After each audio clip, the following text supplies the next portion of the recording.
from the very earliest days of Fast Product, there was a ongoing relationship with the guys in Joy Division and with Rob Gretton.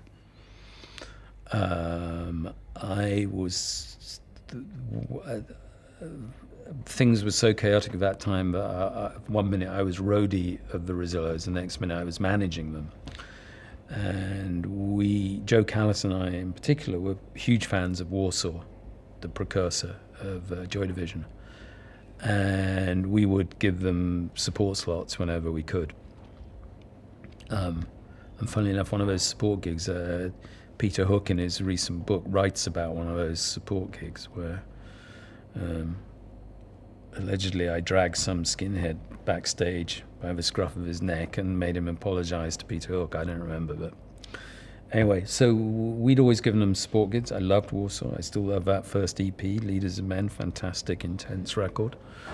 And we had on and off discussions about releasing them.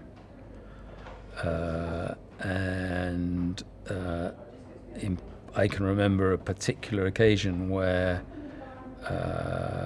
I'm not sure if they all came up or whether it was Peter and Bernard and Rob Gretton came up to the flat in Edinburgh to discuss it, and we had a big discussion. In the end, I didn't release them because I was uncomfortable with the name Joy Division. I felt that they were...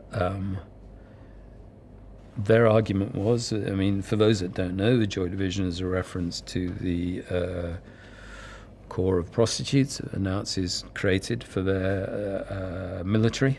And I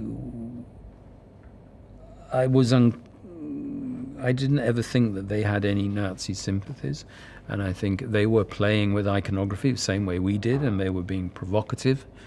But in the end, I was uncomfortable with that. And I don't know why.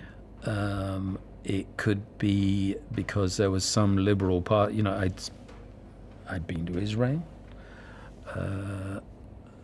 I was probably, as many people at the time were, more of a Palestinian sympathizer than a Zionist sympathizer. But maybe that was part of it. I don't know. For whatever reason, it was a bit of playfulness that was a step I wasn't comfortable with. And so, but we always, I loved their music and I loved what they did. And so we always maintained a kind of connection and contact. And, Tony Wilson, when he started setting up Factory, he called me up many times to ask about, well, how do you do this? And there are some things about what he did which come from a similar place to what we were doing. So that's how that arose. So we always had that ongoing relationship, and they gave me the tracks because I asked them. You don't get something if you don't ask for it. Absolutely.